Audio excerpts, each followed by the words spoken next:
Are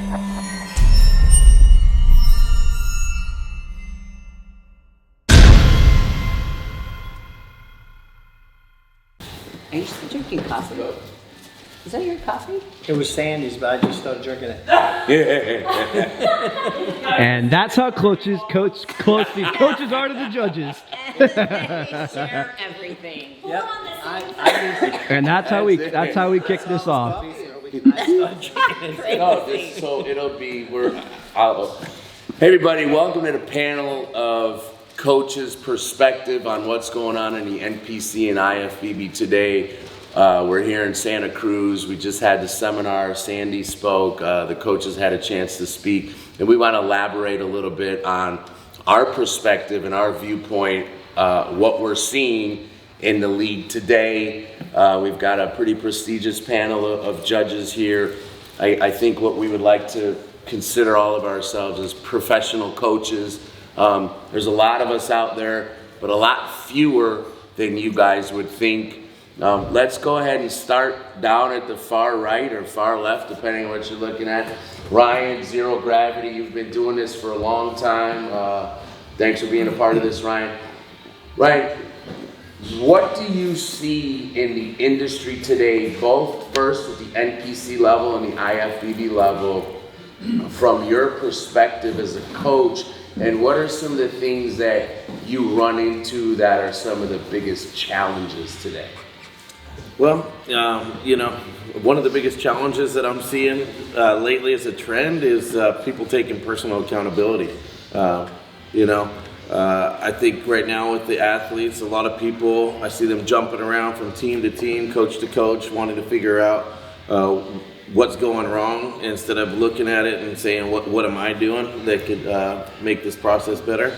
But overall, right now the industry, we're in the golden era, I believe, of bodybuilding. It's the best it's ever been. The industry is still on an upward swing, and it's just awesome being a part of it. What are you seeing in the industry today, though? Obviously, there's some big changes in what we see from 10 years ago to, I guess, what we'd call the modern day era of competitive bodybuilding. Where do you see the league going, and how do you see us overall evolving as a sport in general? Well, all these new divisions are coming in. They're just bringing in the wellness. It's a brand new division, which is awesome. Every couple of years, there's been a new division that's been coming out. It's keeping the sport evolving. It's keeping it a little more relevant to the mainstream, which is great. That being said, with becoming more mainstream, you're going to run into some more mainstream problems, right? Some of those mainstream problems we talked about earlier in a seminar, with everybody in the industry lately doing one or two shows, becoming coaches. This is a common trend right now that seems to be happening. So obviously people are seeing the success of the top tier teams and coaches, and everybody wants to get a piece of that, and it's happening, but it's all right. I'm up for the battle. Whitney, really the same thing, same question for you. What are you seeing today in the league from your perspective, and what are some of the biggest challenges that you guys are dealing with? Because currently, when it comes to the female divisions, you guys are setting a new standard that is second to none. It's not anything that's been done before. We talked earlier in the seminar that we're standing next to the GOAT when it comes to the bikini division with Kim, and that's always going to be, and it might take another decade or two for that to change, if it ever does. But currently, when you talk about the women's division in general, fitness, figure, bikini, you guys have had Olympia champions in all these divisions. It's incredible what you guys are doing. How are you making this happen, and what's the biggest challenge that you guys are running into? To kind of piggyback off what Ryan said, it goes back to the basics. What works in bodybuilding is sculpting a body, and going back to basics of clean eating, working hard, training hard, and having a strategy to get there. Now, as we know with social media, everyone claims that they are the best or they're an expert. And for the athletes out there, you got to do your research. Whatever your goal is, if you want to be a champion, then you need to look at the champion teams out there. There's several amazing coaches in the industry. So if you're working with a newbie coach, if you're getting free coaching because you're their guinea pig, run.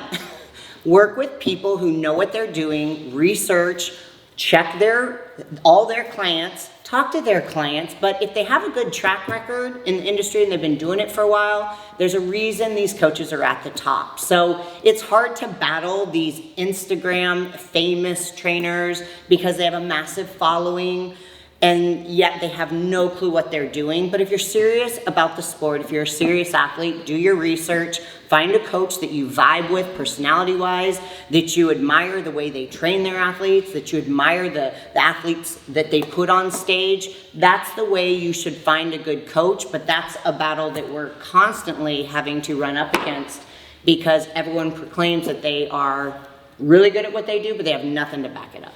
You know, there's a shift in athlete mentality now, and you guys seem to really have a good finger on a pulse. You're not just coaching athletes, you guys seem to be overall mentoring people. You guys are doing a lot more than just getting on stage. You're putting out content, you're opening other businesses, clothing lines, you have a gym, people are moving to your area to train with you.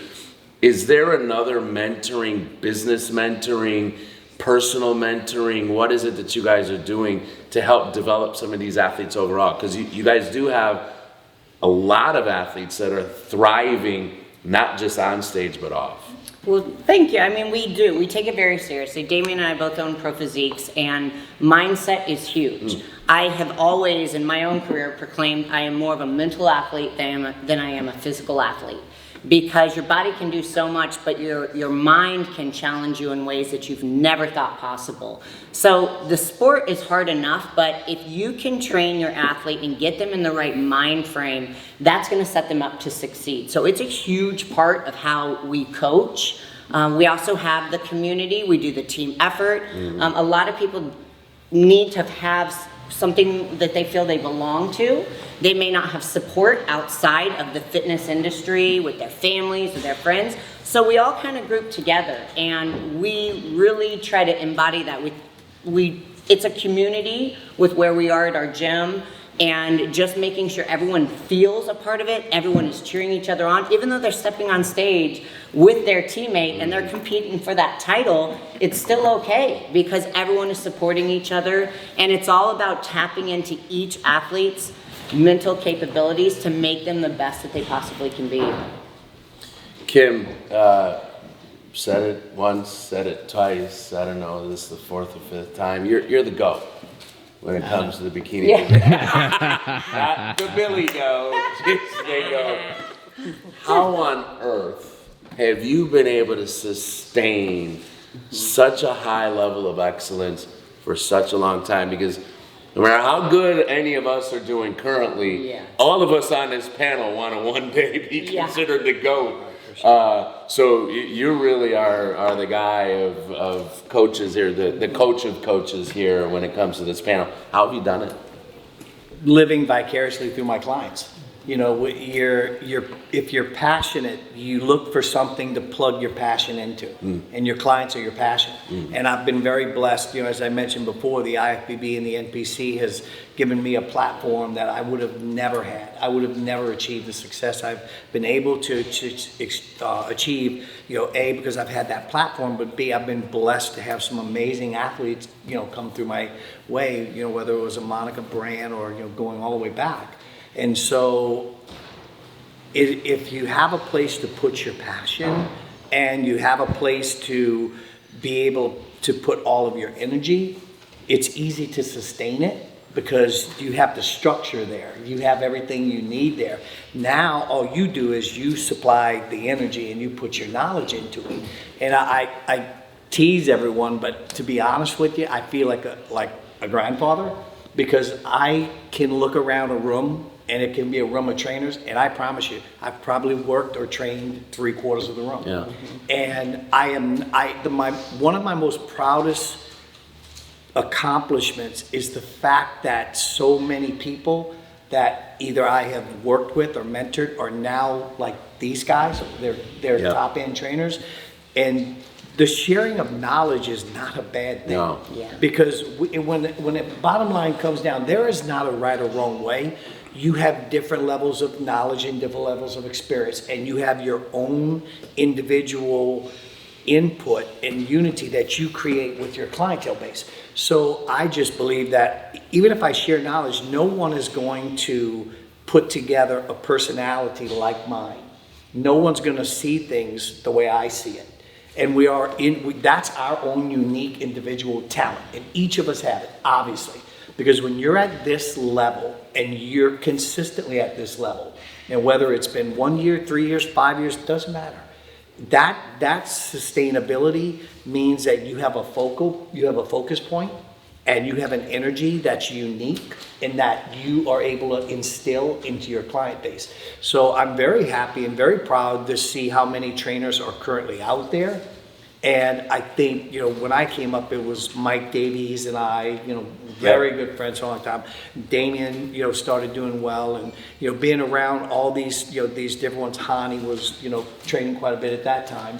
And so to see it expound and grow, and yes, there are an elite level that's there, and it's about your goals. Where do you want to go in this sport, and what do you want to do? And then you have to marry that goal up with the experience of what you're trying to get there, because our jobs as professional trainers is to shave off years of boo-boos and mistakes, Right. and because we've been there, we've done it before.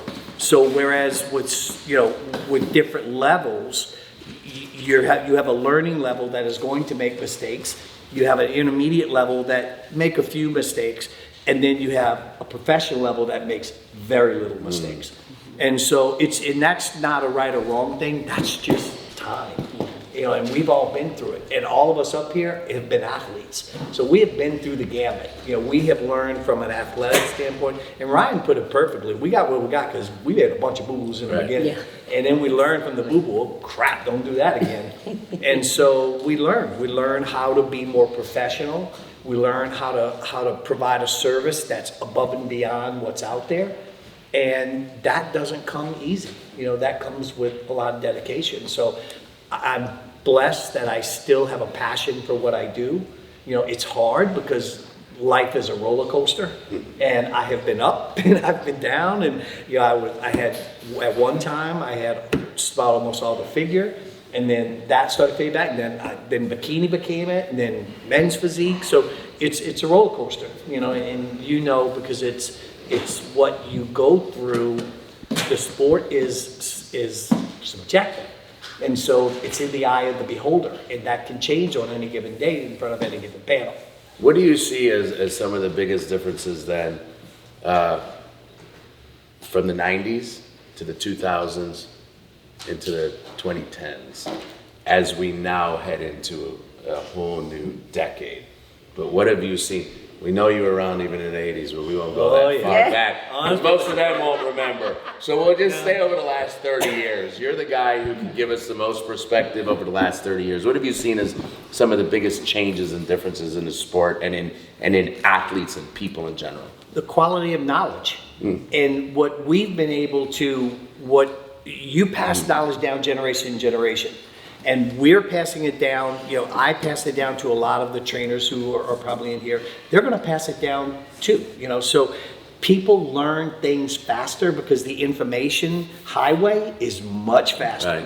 So the quality of supplementation is so far superior to what it was back when it was, sucking on lemons and, eating whole legs in a glass, Arnold cracking eggs. And so and then the evolvement of the equipment and what people have, in pivot points, and the quality of how equipment can now specialize on exactly what you're trying to hit, whether you're trying to target whatever muscle group. And so everything around us got better. And so now you hone in all this knowledge, and now you have this freeway right to the, you can speed up where people are going because you have more tools in the toolbox. And then, of course, people learning things at a much younger age. You know, where we might have started it when we got out of high school. With me, it was college. You play college sports, and you're like, okay, now what do I do? Now it's like 17, 18, 19. These athletes are really learning at a very young age how to be disciplined, you know, how to do things right. And that's just knowledge being passed down the pipe. Yeah, wow. Yeah, a lot of knowledge. It's interesting, you're talking about your coach's tree. You know, we talk about it in every other sport. That's something that a lot of times when you look at a coach who's been around for a long time, we often talk about that coach's tree and how much other success the people that they mentor continue to have, which speaks volumes about that person and all the education that they've passed down. So, well, we should treat each other with respect. Absolutely. We really should. We should treat each other with respect. We should, you know, yes, we are going to be competitive, but at the same time, we are not responsible for decisions. Yeah. And so a lot of times, you know, we talked at the Olympia, and the one advice I would give you would be learn how to disconnect. When your athlete hits that stage, learn how to take the emotions out, learn how to disconnect, because it's out of our hands. Yeah. At that point, it's the athlete and it's the judging panel. And so we should always have respect for what each of us do around, you know, around our athletes and around our clients and what we do. If we treat each other like that, then we're always going to make this sport better. We're always going to make each other better. And everyone here should have a tree at some point. Right. You know, because that means longevity. It means you've been around. So I've been very blessed. I really have. And I can't say it enough, but it's one of the accomplishments that I'm very proud of, is to be able to look out there and see how many people have learned, and then they've taken that information and they put their thumbprint, right, and they put their spin, and they make that be their system, and that's awesome. Yeah. I mean, that's how you make a sport grow. You know, I think it's interesting. My perspective is, I said this before, I coach people. Come from an athletic background my whole life. It's part of my personality. Once I buy in, I buy in. Maybe I have a little bit of a different perspective than some of the people on this panel, but definitely some of the same opportunities as others. Kim, Whitney, when I talk about all the other things you do, we're in a little unique position as we do several things. You know, part of the media company, supplement company, clothing line coming out. So there's a lot of opportunities. I tend to find myself buying into a person. And when I'm looking at society today, between social media, everybody wanting things in an immediate fashion, hey, if you have discipline, you have work ethic, you're coachable, I want to plug into you. And if you continue to prove that to me, I want to give you more opportunities. Another thing is sometimes is giving advice and tips on how to help make themselves be a better business owner themselves. A lot of athletes that we coach, if they're top level national athletes or IFBB pros, they want to be their own independent business owners too. They're coaching athletes, they're doing posing. So they come to us a lot of times and ask for advice and tips. Well, how do you run your business? How do you do all the travel? How do you eat when you're all over the country 30 times a year? Well, those are other aspects of development that have nothing to do with carbs and fats or cardio. I love having those conversations. I love talking shop. But one of the things I think is uberly important for you guys to understand, man, I would say that the two aspects that help make me be a better coach all the time is first and foremost the athletes. Okay, the better you guys are and the more things are done at a faster pace, the more homework I have to do, the better I have to be, the higher standard I have to raise myself to. But the second thing is this panel. I swear to you not, when Omar or Ryan or anyone on this panel is doing well, I'm first happy as can be, because that means everyone's getting better. And then the second thing is, I look in the mirror and I say, well, what are you gonna do? to beat them the next time you see them. And I don't have to be mad at them. Why? They're actually helping make me be better. So there's no better driving force than great competition. You know, I always remember people would say, find someone who helps make you be a better version of yourself. Sometimes that's someone who's close to you, and sometimes that's an opponent. But there's a massive respect factor there, because at the end of the day, that other person is helping drive to make you be better. So I actually cherish that. And I think we're running into this situation where it is social media, it is information superhighway, so now everyone claims to be an expert. Well, coaching is not just X's and O's. Just like it's not in the NFL, just like it's not in the NBA, just like it's not in Major League Baseball. Phil Jackson is considered the best basketball coach in the history of the NBA. For over a decade, people said Phil Jackson is not a good coach. He doesn't know X's and O's. He doesn't draw up the plays for the Chicago Bulls. Tex Winter created their offense. Michael Jordan was the coach on the court.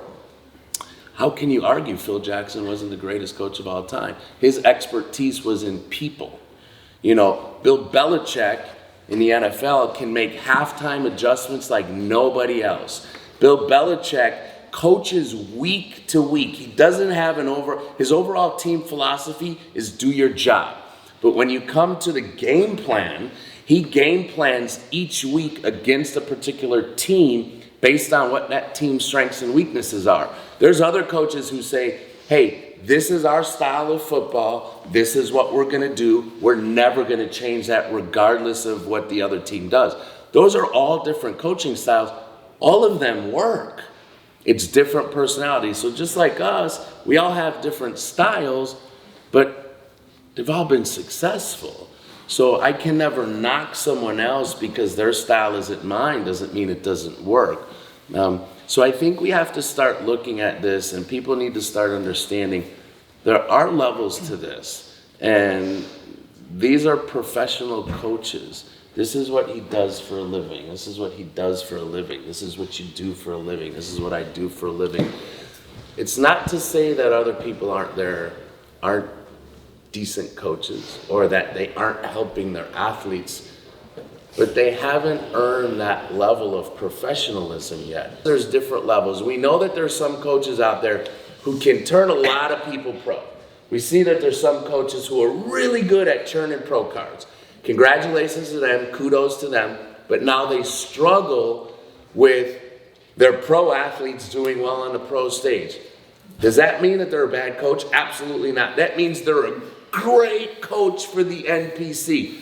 So when you guys are doing research and doing homework, I think you should look at the resume, look at the longevity, and look at how much success those people have had, and that should help make you determine what you think you need as an athlete. Matt? You know what, I really liked what you said about, the different styles. So, like for instance, let's take, just a random thing off the top of my head, like high intensity cardio versus steady state cardio.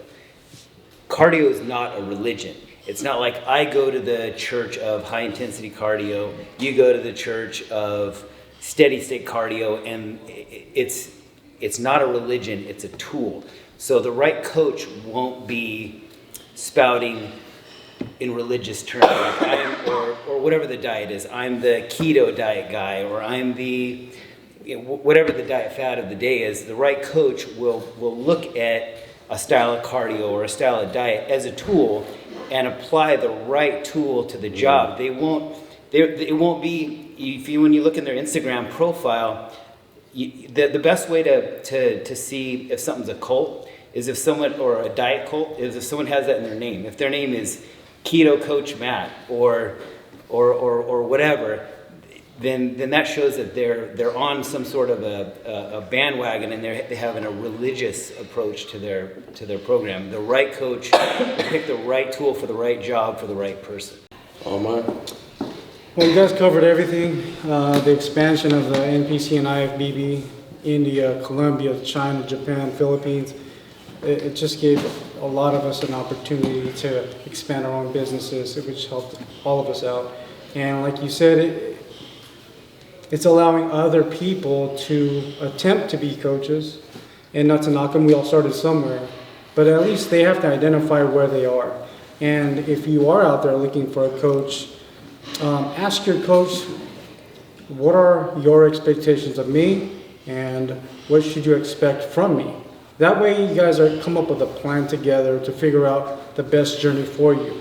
My challenges are pleasing everyone, and I'm sure you guys deal with it too. Part of the questionnaire I send out is, what are your short-term goals? I want to be Mr. Olympia. I want to be like Andre. I want to be like Raymond. For me to be straight, honest with them can be challenging, but I have to be honest. I want to cut to the chase and say, I can help you get to your best self. Flat out, that's all I can do for you. I don't guarantee wins or whatnot. And another one for the pros, they asked me, what show should I do? That's another challenge for me because I can't. Before I used to be like, I would say do this show, I do the Sacramento, or I would do the Miami. Now I could say, pick a show closest to you and good luck, because that's just the challenge for me, because there's so many pros out there, so many good pros, you can't dictate who's going where and plan it out for them anymore. So. You know, I think it's interesting. I think most of us would probably agree, years past, there are people who have had a level of success over a period of time. Some of the best coaches in the history of our sport, Hani Rambam, right? Title after title after title after title after. It's hard to argue that. Chris Aceto, been doing it, 30 plus years, title after title after title after title after title. Chad Nichols. Okay, doesn't do a lot of coaching anymore, but if you were around in the 90s and the early 2000s, if you were on the Olympia stage, that was your coach as a bodybuilder. Title after title after title after title. All of us have no problem digressing and saying, Chad Nichols is about as good as they get. Hani is about as good as they get. I think other people have to start understanding and feeling the same thing. Who are some of the names and the other coaches, Ryan, that besides on this panel, and maybe besides those three, are we all pretty much in consensus? Those three are on the Mount Rushmore of best coaches of all time. Who are maybe two or three other coaches currently that you think, if someone was to ask you, who's a professional coach to you? Someone from the past who's still kind of into the current, I would say we can't forget, is George Farrell. Yeah, absolutely. George is an awesome coach. He's definitely one of the veterans. But I'm thinking of current times, so some of the guys that are coming up. Ryan Hinton's been doing a great job. Hinton's been getting quite a few pro cards. Like we said, he's one of those coaches that's getting those pro cards. Hasn't really translated yet into competitive at the pro level as much as he has been getting pro cards. Right. And another one that I think deserves a mention is Hughley. Shane Hughley's killing the pro cards. He's getting the same thing. I know he got a lot of pro cards. I don't think he had anybody at the Olympia stage last year, but he's getting. He's getting there, so he's getting those pro cards. Hasn't translated yet to the pro stage as much, but. So would you say that Shane is a professional coach, but at this current point probably on that national level, since he hasn't transcended yet into a lot of professional success compared to his NPC pro card success? As far as I know of Shane, and the few times we've talked, he's a very humble guy, and he's. I think he beat me this year at the amount of pro cards. Now, of course, yeah. I'm focusing more so on the pro level. Right. But I think it's just a matter of time before we see some of those pros translate into very competitive pros. Ryan Hinton is another one you said. He's had tons of pro cards. It looks though as recently Ryan Hinton's had quite a bit of success with IFBB Bikini Pros lately, maybe in the last year or so, but far more NPC success nationally than IFBB, so he's another knocking on the door type of a... There's a couple, you know, there's a few teams that you start seeing. You know, in order for me to make that accurate statement, though, we got to give it a little bit of time. Right. Because I've seen teams that I've seen it happen every year. There's always one that gets a couple wins, and people are like, "Oh, this is the hot new streak," and then the next season, you know, what happened to them? You know, so I think at the end of the day, when you look at the panel that's here, you know, nobody on this panel is going to be defined by one or two athletes. They're not defined by one or two seasons. Most of the people on this panel, like the other names we mentioned, 20 years from now, whether we're still in the industry or not, I think these names we mentioned as people that go down in the history books as making an impact in the sport that withstood the length of just their time even in the industry. And I think there's a handful of coaches throughout the history of the sport that can say that. You know, so but in order to do that, you got to stand the test of time, and it can't just be one or two good seasons. Because people aren't going to remember that 20 years from now. Whitney, where do you look right now when you see to the left and to the right, besides the panel up here, some other people you go, wow, they're really doing their thing over there?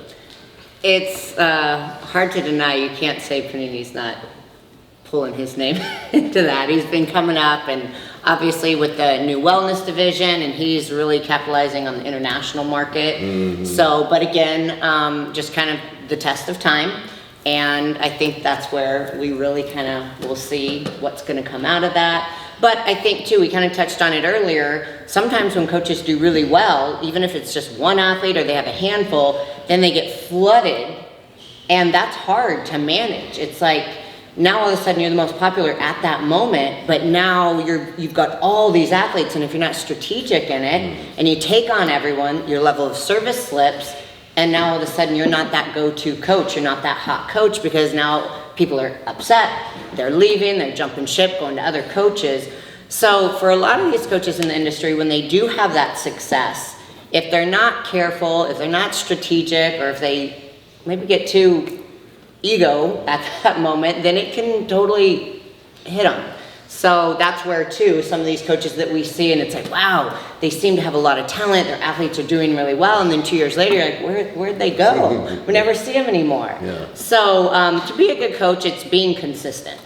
Clear as day, having a long track record, and not even necessarily just in one specific division sometimes. So that's where too, it's like everyone has their own specialty, but a good coach can still kind of cross the lines, at least into maybe one or two others. It's hard for me because I've been through eras. I can remember people nobody even knew probably. You know, I remember Keith Klein, that I learned so much of my basic information and knowledge came from, which he was Lee Labrada's coach. But so at that time, so cutting edge with kinesiology and understanding, you know, muscle structure and his how he formulated his mindset on nutrition. You know, guys like Charles Poliquin, that I thought was a genius when it came to training and understanding periodization and, you know, everything. So I've been around so many eras of trainers. My respect, the ones that I've been around since I came into the sport. Again, Mike Davies, who's been in and out. I mean, I've seen Mike have success with fitness like crazy, then figure like crazy. And, you know, again, that multi-layer of being able to do, you know, multi-layers of competition.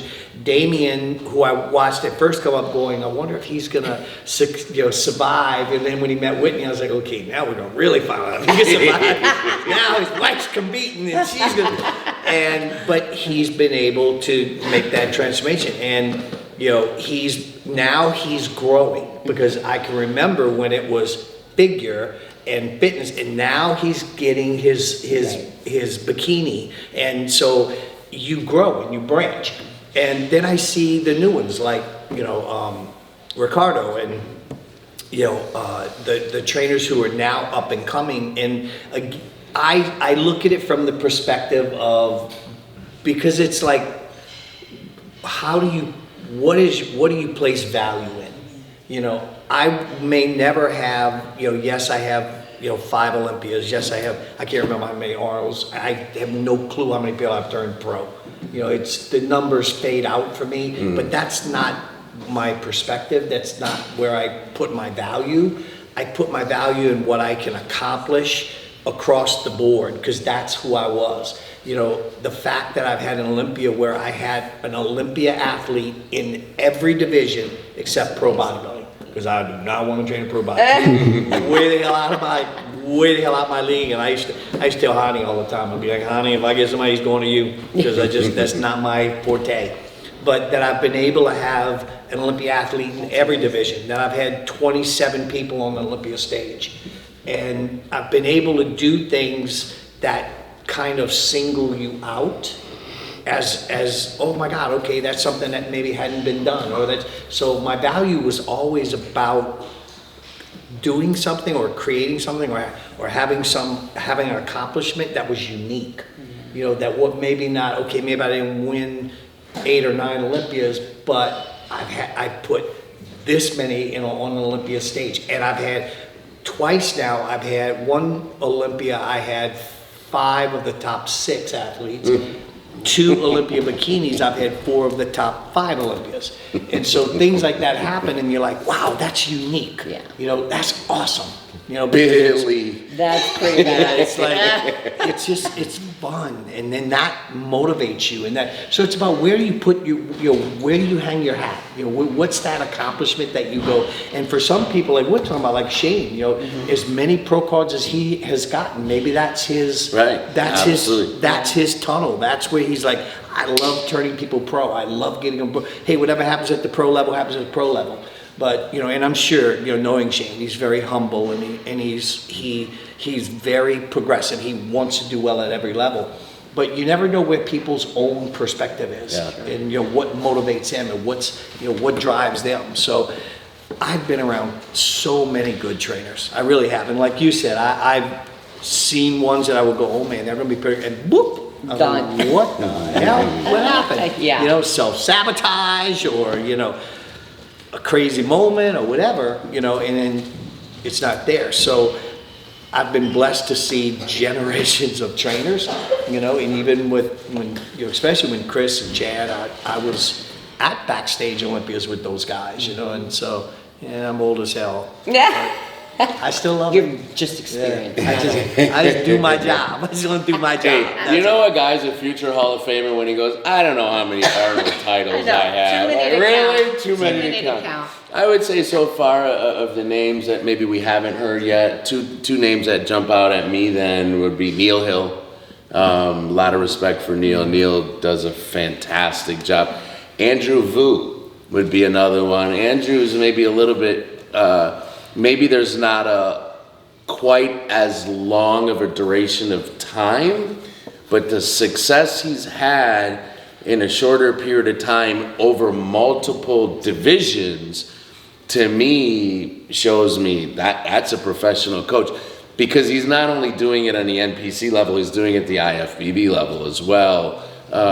Again, with multiple divisions. So I have a lot of respect and admiration for Andrew too. And again, he's around, he's there. You see him week after week, show after show, and a very humble guy, very just hanging out, saying hello to everybody. But his level of success and obviously the knowledge he's obtained, not to say that it's in a short period of time, but his application of the knowledge he's obtained in a short period of time has yielded huge dividends and rewards. So those are the 2 names I think that I'd say jump out at me that we haven't mentioned yet. So when you started this discussion, you took Chad Nichols and Hani Rambod off the table. And Chris Aceto. I think that Mount Rushmore. I gotta put him back on the table because Hani was like my original mentor, and I had an opportunity to work with him for like 11 years straight. And I mean, from the get-go, never had to switch coaches, never had to look anywhere else. So for me, that's the only coach I've ever had. And then what I do though is I'll get on a plane next to Kim. I remember that flight we took to the East Coast, and I picked her brain for like 6 hours. And I mean, it's you know, anytime you get an opportunity to talk to a great coach and get some gems, that's what you should do to continue to keep growing and learning. And yeah, that's about it. I would say Flockery. I'm thinking of Oh yeah. Flockery for sure. I'd hire Flockery. And the other guy would be Matt Jensen. Oh yeah. Yeah. Flockery and Matt Jensen. And I speak of them because my best friend Johnny Sebastian was coached by both of them. And they've taken him a long way. And we all know who Johnny Sebastian is. And we talk every day, he's my best friend. But those two, I know both of them. And I have much respect for him, not only as a coach, but as a businessman. So we have to look beyond the scope of it and how many pros they made, the results matter. We all know it. You guys all mentioned great guys. You got honorable mention would be like a Terry Placker, DJ Pure. Those guys are just grinding. Ariel with Team Cuts, they're backstage, they're grinding what we did 10 years ago when I was backstage. I was just like them, but I see them riding him. And those guys, they keep pushing. We keep pushing each other. So. I think it's a pretty solid list there that we all came up with, and I think that's pretty much in our brethren of, if we were to consider professional coaches in this day and age, you can't go wrong really with any of those. And it's not to say that there's not others out there who aren't really good and who won't one day be in that same conversation, but I would say that pretty much winds up and sums up that list of professional coaches that create such a high standard of, like you said, Omar, success, not just on the stage, but off, and the imprint that they're having on this industry, second to none. Hopefully that helps out a little bit for those of you trying to figure out who a coach is, who you should pick, why. I think those should answer most of your questions. Guys, thanks for being a part of this. Thank you. Thank you, as you guys see, we actually get along. Yeah. Okay. I know, let's start the season We're- and we this are- weekend trip. We're having a show. We're training each other's clients. Yeah. I think we just want a break, but we enjoy being around each other because misery loves company. Yes. And at the same time, we want our athletes to beat the hell out of each other too. So don't get that twisted. We're spying on each other. Okay, that'll segue into the next episode. We're about to record King's Court, where I'm going to be taking back the Arnold title from Omar. So catch that conversation in a few minutes. Hopefully you guys enjoyed this. That was us, the panel. We're out. Yeah.